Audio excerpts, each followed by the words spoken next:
Hello everyone, কেমন আছো সবাই?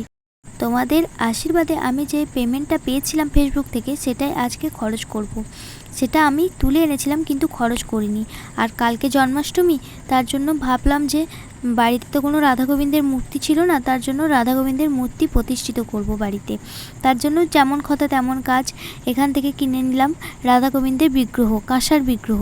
আর এখানে হচ্ছিল মা কালীর আরতি, সেটা এখানে দেখে নিলাম। আর এই যে একটা মিষ্টি গোপুসোনার সঙ্গে দেখা হয়ে গেল। তারপরে আমাদের এখান থেকে কেনাকাটা করার পর আমরা অন্য দোকানে গেলাম, সেখানে আমাদের নটকনের জিনিস কিনতে হবে, কারণ কালকে ভোগ রান্নার জন্য সব জিনিসপত্র লাগবে, তাই সেখান থেকে কিনে নিলাম। আর এখান থেকে নিয়ে নিলাম আমি ফল, আর মিষ্টি আর ফুল কালকে নিয়ে যাবে, কারণ আজকে থাকলে সেগুলো নষ্ট হয়ে যাবে। আর তোমাদেরকে দেখিয়ে দিলাম, দেখো বিগ্রহটা কত সুন্দর হয়েছে ছোট্টর মধ্যে। জন্মাষ্টমীর ব্লগ খুব তাড়াতাড়ি আসছে, দেখা হচ্ছে কাল। জয় শ্রীকৃষ্ণ।